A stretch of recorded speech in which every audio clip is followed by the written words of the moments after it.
I'm back at removing the shock absorber on this Ford Focus. Problem I had last time was getting this pinch bolt out of there. It stuck before it got too rounded off. This time I've got some heat and better prepared. One thing I wanted to say was, you gotta think when you're levering this lot down here to take this off the strut so it comes down, you have to look at how much room you have if you're leaving the drive shaft on. Sometimes you're restricted to how far you're going to be able to pull it down. So it's actually easier sometimes, instead of trying to move it that amount. Sometimes it's less of a distance to just go through that bit where the top of that ball joint pin is just below there. So it makes that a much narrower distance, much less of an angle to pull this arm down if you don't have much clearance. You might have to take the track rod end off and the drive shaft nut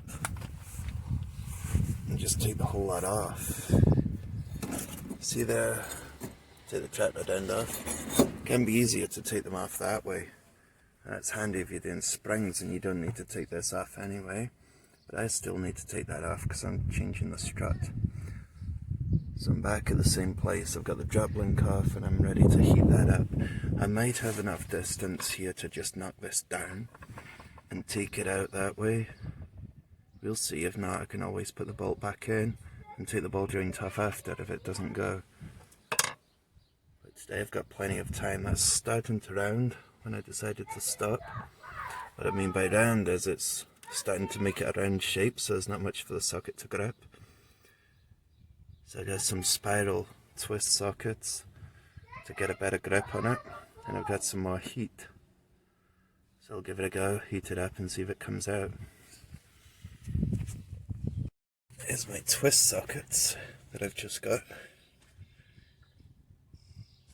So they should get a grip with the regular socket. I'll start with a hex to get the best fit. If that doesn't work, I've got the twist one and I've got some heat. So this should get it. Map Plus. I got a new trigger whilst I was at it. So I'm better prepared. I've also wedged a shovel in there and it's covering the boot for the outer CV, so hopefully it helps protect it from the heat. When I heat this area up here, let's see if it comes out. Okay, a bit of heat in there.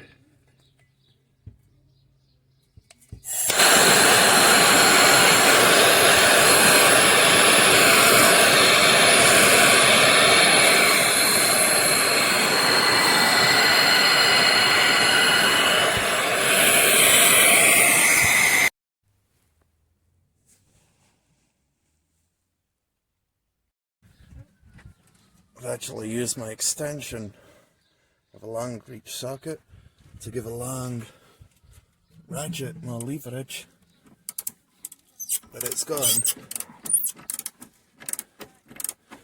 That's fine, now I've got it to come out. I also bought a new jack. After the hassle I had, the last jack didn't work. It wasn't low enough and I wanted a better low profile jack. So everything's good. Okay, next I need to lever this down, so I've got this lever on and I've stuck it on a block of wood to help raise the handle at this side to give me more ground clearance. Problem is, I don't have a lot of ground clearance right down there because I'm doing it on axle stands. So I just hope it's gonna be enough to work. Okay, another thing, when you're levering this lot down, you don't want to pull the drive shaft out of the gearbox. If you do, you just need to put oil back in. Sometimes you can pull these inner joints inside out so that you've got to mess about and put it all back together. I mean, you pull them apart by swinging this out So that's something to watch. I'm going to try and take it off without dismantling all that. If it's not going to fit, I'll just have to take off the big nut. And the ball joint bolt, pinch bolt there. Drop the wishbone out first.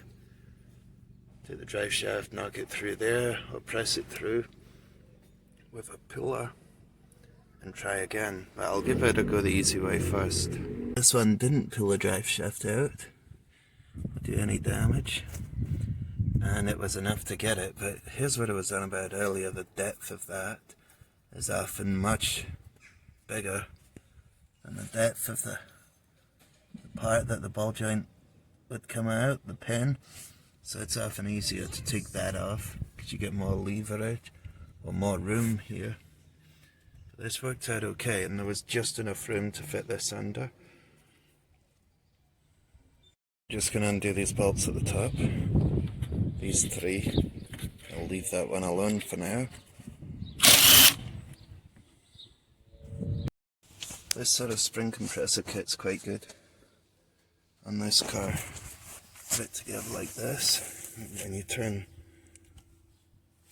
the bolt at the top, it closes the jaws together.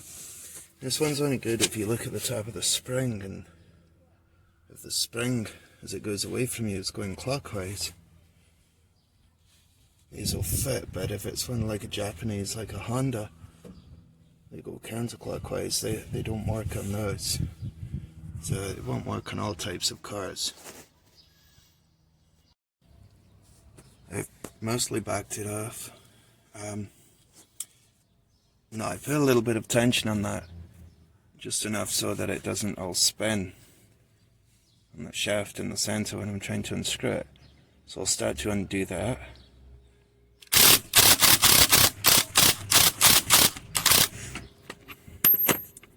I used a thinner wall socket to fit it in there, but that's starting to go. So I'll take up the spring tension with this, and then I can change the strut. Taking up enough of the tension, I can take this bolt right out. As the top come off, and slide the spring off. Slide this gaiter off and the bump stop. So I'll need that for the new one. Hopefully it's the right part. Okay, I've got that on. The rubber gaiter is in there. Bump stops at the end. I'll just push that on and put the top back on. Okay, it's starting to spin the shaft that goes in the strut, so I don't want it to wear the seals away by rubbing it. So I'm going to take some of the tension off this, so it puts more tension on here, and it should wind back in with the impact then.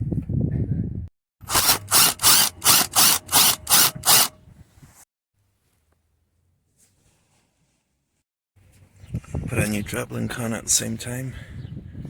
That's still tight the bolt down there. Bolts at the top and the centre one. Yeah. It's your piggy. Leon shining like Sonic. Okay. Just gotta do the same on the other side. Whilst I was at it, I've replaced this brake pipe. As you can see, it's had a repair with duct tape and cable ties to stop the brake fluid coming out. But the brake pipe, it's now got another brake pipe in there. So that should help it. Should help it stop.